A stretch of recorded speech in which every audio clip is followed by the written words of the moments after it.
Hello, dear friends. Welcome to Coffee English, and this is our special bedtime story practice section. I am here to help you relax and practice your English listening in the most peaceful way possible. Tonight, we are going to share a beautiful story together. A story that will touch your heart and maybe teach you something important about life. This story is called The Clock That Stopped Ticking. Before we begin, I want you to know that this is your time to rest. Do not worry if you do not understand every single word. That is perfectly normal and perfectly fine. Just let the words flow over you like a gentle river. Let your mind relax. Let your body sink into comfort. The most important thing right now is that you feel peaceful and calm. So please make yourself comfortable. Close your eyes if you want to. Take a deep breath in and let it out slowly. We are going to take this journey together, one gentle word at a time. There once lived a man named David. David was not a bad person. He had good intentions and big dreams. He worked very hard every single day. He wanted to become successful. He wanted to make money. He wanted to prove to the world that he was important. David lived in a beautiful house with his wife Sarah and their little daughter Emma. In the living room of this house stood an old grandfather clock. This clock had been in David's family for many years. It belonged to his grandfather and his grandfather's grandfather before him. Every hour, this clock would chime with a deep, warm sound that filled the house with music. David's parents lived nearby. They were getting older now, and they often visited David's house. His mother would sit in the kitchen and watch little Emma play. His father would read newspapers in the living room, next to the old clock that kept ticking, always ticking. David's parents loved him very much. They had raised him with care and wisdom. And because they loved him, they often gave him advice. They would say things like, "David, my son, do not work so much. Spend time with your family. Enjoy these days while Emma is still small. Children grow up so fast. You will blink and she will be grown." His mother would often say, "David, dear, take some time to rest. Go for walks with Sarah. Have dinner together without looking at your phone." These simple moments are the best gifts in life. His father would nod and add, "Son, success is good, but happiness is better. Money can wait, but time with your loved ones cannot wait. We are not young forever." But David was always in a hurry. He would listen to his parents with half an ear while checking his emails or thinking about his next business meeting. He would smile and say, "Yes, yes, I know, but I need to work hard now. Later, when I am successful, then I will have time for everything. Then I will be able to enjoy life properly. There will be time for family later," David would tell himself. "There will be time for walks and dinners and playing with Emma later. need to focus on my career." Years passed like pages turning in a book. David worked longer hours. He traveled more for business.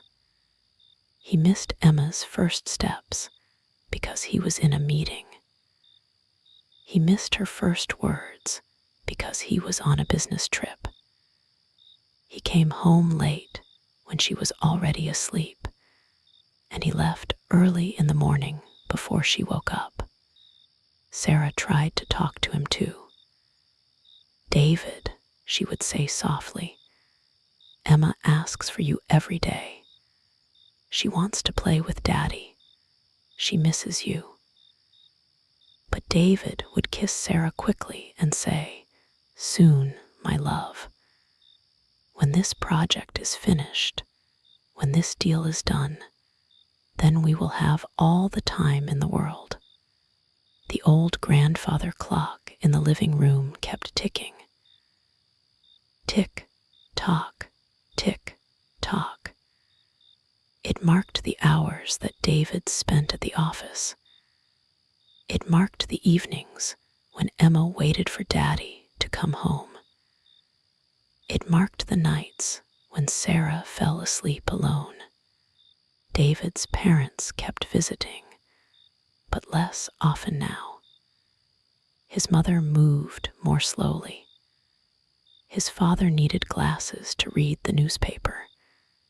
They still gave David the same gentle advice. "Slow down, son.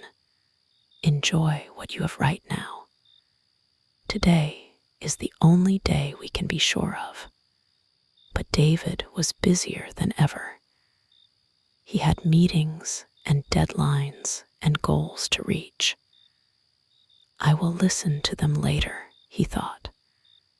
"When I have time, I will sit with them and really talk.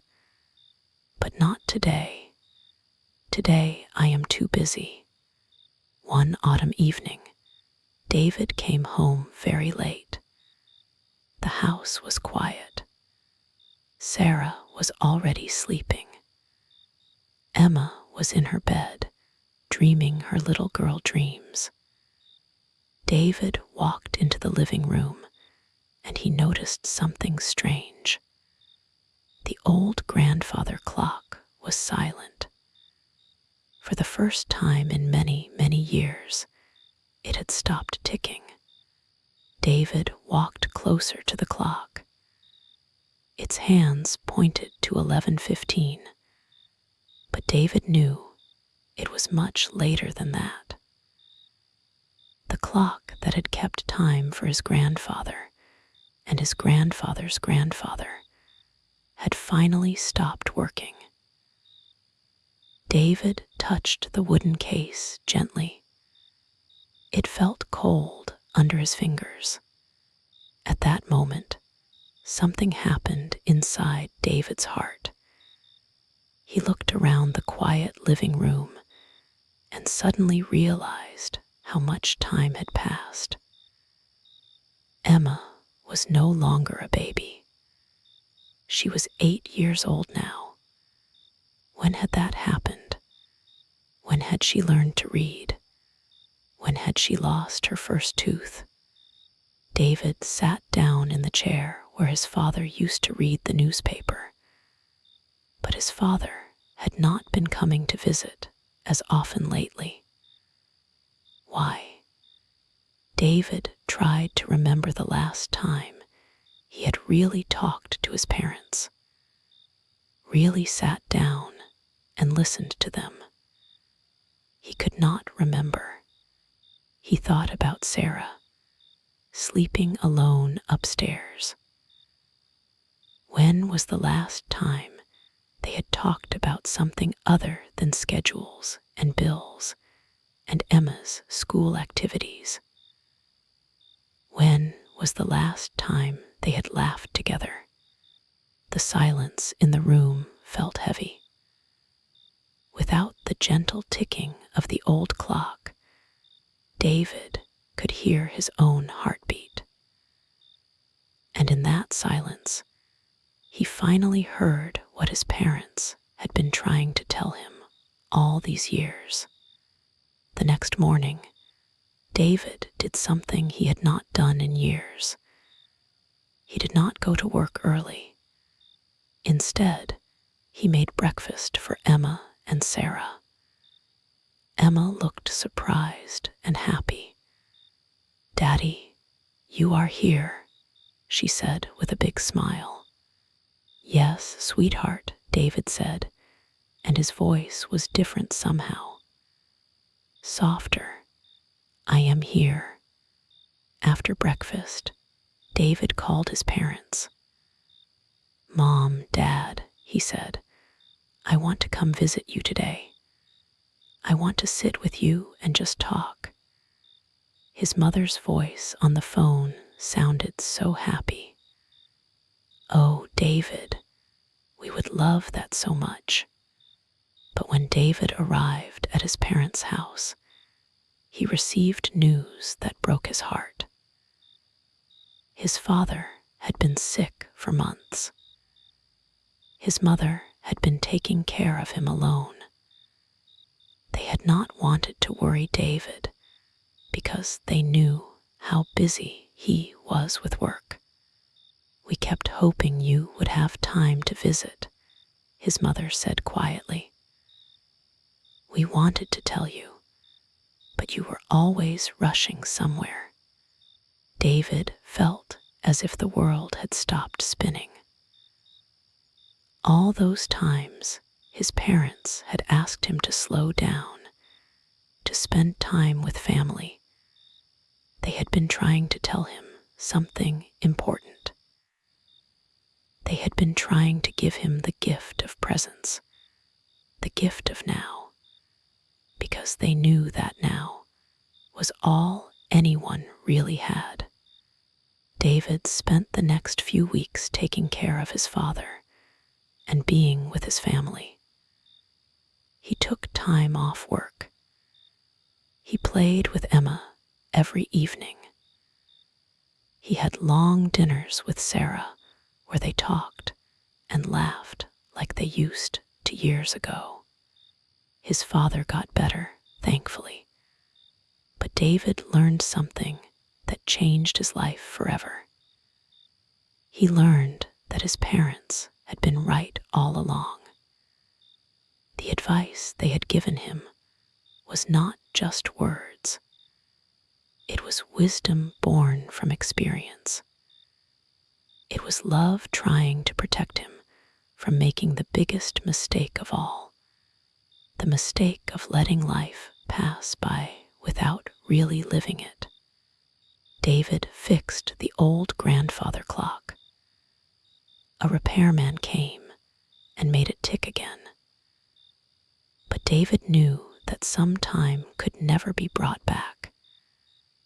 The years when Emma was very small, the evenings when his parents had wanted to share stories with him, the moments when Sarah had needed him to be present, not just physically there, but really there with his heart and mind. One evening, as David sat listening to the restored clock tick peacefully in the living room, he thought about what he had almost lost. He thought about all the people who had tried to guide him with their love and wisdom, and how close he had come to ignoring them forever. He realized something very important.